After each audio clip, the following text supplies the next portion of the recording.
Kwa ihinda rĩa ndukũ igĩrĩ hĩtũku, ndereti ya marihi ma igũrũ ma thitima ĩkoretwo ĩgĩthiĩ na mbere gũkũ bũrũri-inĩ, aingĩ a Kenya makĩamũkĩra marihi ma igũrũ makĩria ma gĩcunjĩ kĩa 100.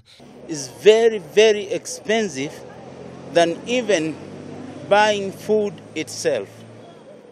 We are overcharged. You'll find that when you're staying in a flat like this, they'll charge you fuel price. One person has come to check on the meter, to read the meter. But then you'll find that you are being billed fuel for maybe 150, 200 shillings for fuel. Ũndũ ũyũ nĩguo ũtũmĩte Minister wa hinya Charles Keter akorwo akĩyumĩria ũtheri-inĩ na kũregana na ũhoro ũcio, akiuga ndũrĩ na ũma ona hanini. The reports which have been saying that KPLC have done the tariff increment is not true. There are also reports that bills have been electricity bills are being backdated. It's not true. We don't backdate electricity bills. The situation is what we are facing at the moment, at the billing which we have, at December billing, is the billing fluctuation following an upgrade on the billing system by KPLC. Keter augite kĩrĩa kambuni ya thitima gũkũ bũrũri-inĩ ĩkoretwo ĩgĩka nĩ gũthamia makĩria ma ahũthĩri a thitima milioni 2.4 arĩa makoretwo makĩhũthĩra mita cia tene nginya mũtambo-inĩ mwerũ wa kĩrĩu. Mũtaratara ũrĩa maambĩkire mweri-inĩ wa Mũgwanja na ũrĩa ũtanyĩtwo gũtirĩhwo mũthia-inĩ wa mweri ũyũ. Customers we have at the moment are 6.4 million.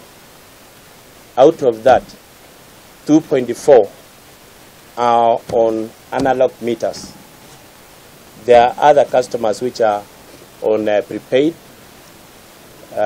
which we have essentially been connecting, which is about 3.9 million. The other industrial and commercial customers, those are about 6,000. Those are on smart meters. You don't need anybody to go to the site to read the meters.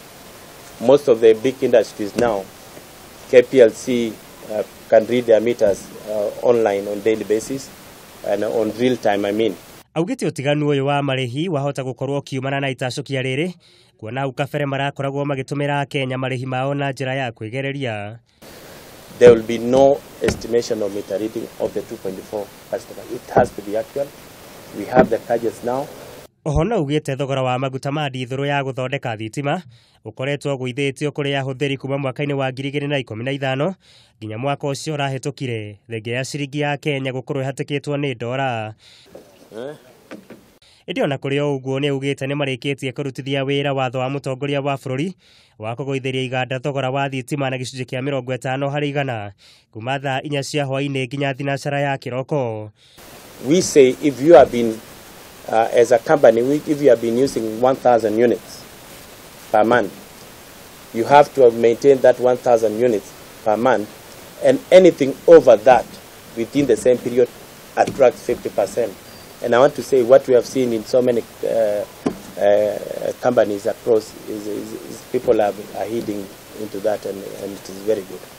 Muigai wa Gathũngo, Kameme TV, mũtamburuko wa mohoro.